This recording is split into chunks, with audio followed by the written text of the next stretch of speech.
O professor Elias Fragoso, também economista, é nosso entrevistado a partir de agora aqui em Conjuntura. O nosso assunto, como foi dito na abertura do programa, é sobre economia nacional, economia alagoana.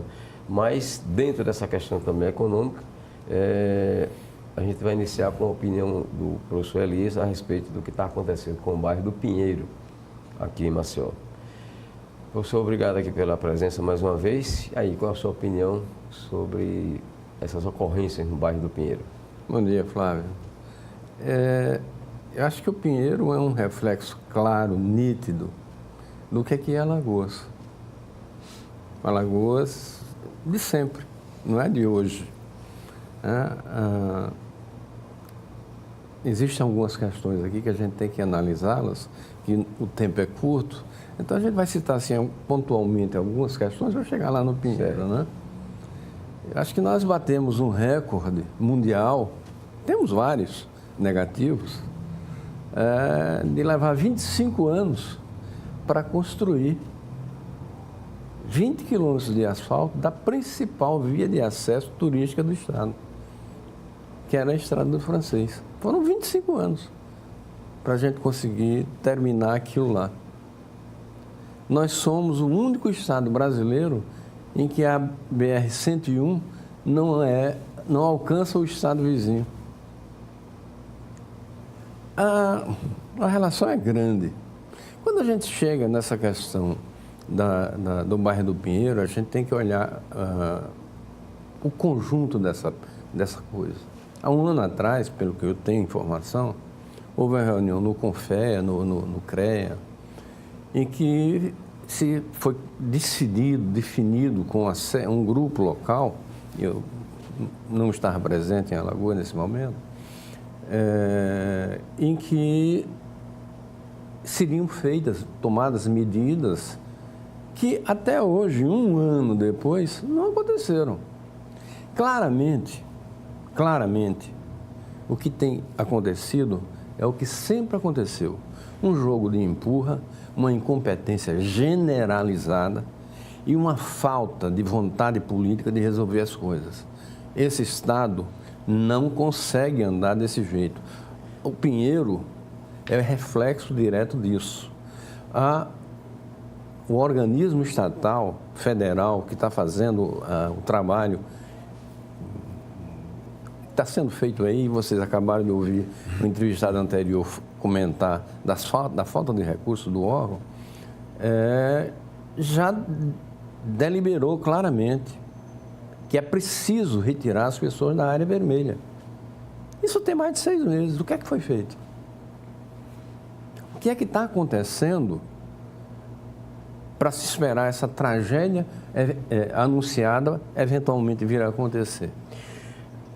Elias, a Braskem, desde o início, quando se chamava Salgema ainda, né, sempre houve resistência para a instalação, de maneira geral, da população para a instalação da Braskem naquela região da Restinga, do Pontal da Barra.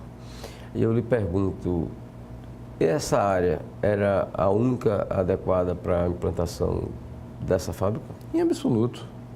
Em absoluto. O pessoal mais antigo sabe que a Braskem foi colocada, usando uma palavra comum, foi instalada ali na tora, sem licença de ninguém, na marra.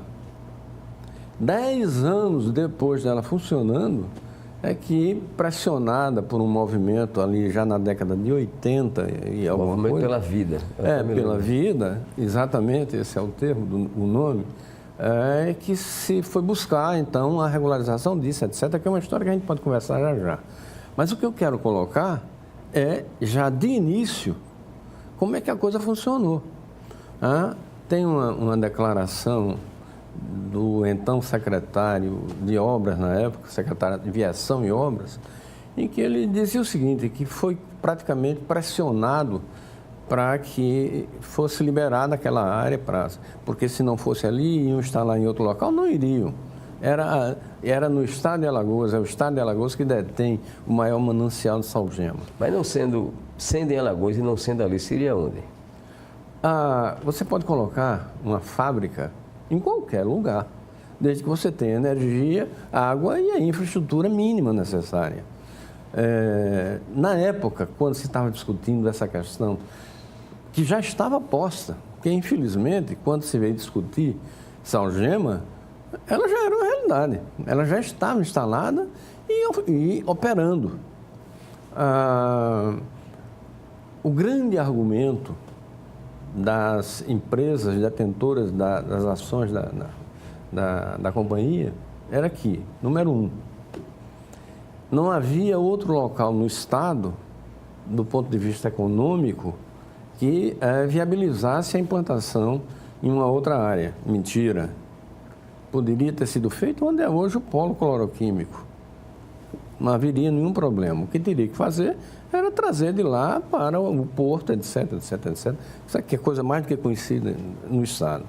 Segundo, que se a indústria não fosse instalada ali, eles não trariam as demais unidades industriais de segunda geração e de terceira geração, que nunca vieram.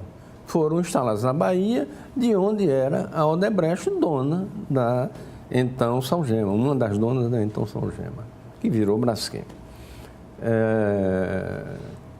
Que traduzindo, nos deixou com a parte menos valorizada da cadeia de valor do Salgema. Dessas, que deveriam ter sido algo na faixa de 100, 200 indústrias de médio e pequeno porte, nós temos aí 66. Para que a gente entenda a gravidade desse tema e da falta política de defesa desse Estado, essas 66 indústrias pequenas e médias que estão aí representam 14% da arrecadação do Estado. Se nós tivéssemos batido o pé lá atrás para a implantação do polo, aqui o Polo Real, que está na Bahia e que está no Rio Grande do Sul, a situação do Estado hoje seria outra, completamente diferente.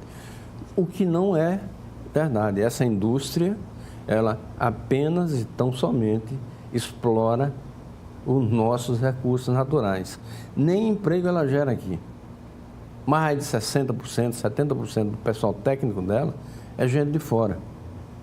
Então, nós não temos nenhum compromisso com o Salgema. O Estado não pode continuar defendendo essa indústria. Essa indústria, ela não nos faz bem. O Estado pode abrir mão da Braskem em termos de receita? Essa resposta quem deveria dar era o governador. Agora, muito mais que isso, acho que a pergunta mesmo, Flávio, me desculpa, a Salgema poderia abrir mão de Alagoas? Não. Por isso é que a gente está começando a discutir uma questão central. Nós não podemos continuar com uma bomba atômica dentro de Maceió. É preciso relocalizar o Salgema. É preciso retirá-la daquela localidade. Para que vocês tenham ideia, e pouca gente em Maceió sabe disso, os estudos que foram feitos na época, isso na época do Movimento pela Vida, demonstraram que se houver um acidente de grandes proporções, atingia na época 400 mil pessoas em Alagoas. Isso era na década de 80. Como nós dobramos de população, nós estamos falando aí de 800 mil pessoas diretamente atingidas, com um gás letal. O número de mortes, que eventualmente vindo a acontecer, é muito grande. A gente não tem que ser catastrofista, mas a gente tem que saber que é uma realidade presente dentro de Maceió. Nós temos uma bomba dentro de Maceió. Em termos de relocalização da Braskem, qual seria a opção? O polo cloroquímico está aí para isso. Toda a infraestrutura está lá. E hoje, inclusive, com a comunicação pelos canais para trazer isso para um porto. Aí, inclusive, tem uma unidade da Braskem lá. Tem, isso aí não é o problema. A Braskem já explorou demais esse estado. E nunca deu nada, nunca pagou imposto, nunca pagou nada. Nós não devemos nada ao Salgema. É a hora desse estado tomar vergonha na cara e começar a fazer as coisas como tem que ser feitas. Professor Alice, vamos agora ao nosso outro tema. A economia brasileira 2 meses de governo Bolsonaro. O que dizer? Quem acompanha seu programa sabe que fui um dos primeiros a defender uma candidatura liberal. E a candidatura que se impôs à época foi a candidatura do hoje presidente Bolsonaro. Nós sabemos que há limitações pessoais dele com relação à condução do país. Sabíamos disso. Mas qualquer coisa era melhor naquele momento do que a continuidade ou a volta dos governos petistas, que nos levaram e nos trouxeram a isso que nós estamos aqui hoje. Então, esse é um ponto básico inicial. O segundo é que os interesses instalados ao longo desses últimos 40 anos, e aí vem desde Sarney, passa por todos os demais governos federais, estão sendo, de um modo ou de outro, ameaçados. E essa ameaça, ela se torna muito clara quando você vê a mídia.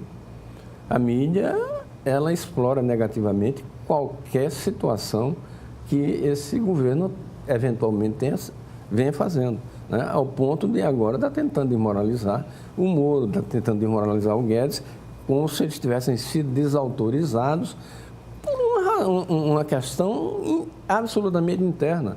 Se você é meu chefe e a gente discute uma coisa, nós vamos chegar a um consenso ou não. E se não chegar, você é quem decide. Isso é simples. Isso não desautoriza ninguém. Muito pelo contrário. As questões familiares dele, isso aí ele precisa resolver. Há um lado político que pesa muito pelas não respostas que não vêm sendo dadas pelo núcleo familiar. Isso precisa ser feito. Agora, Elias, e a reforma da Previdência, ela é assim tão fundamental para a economia?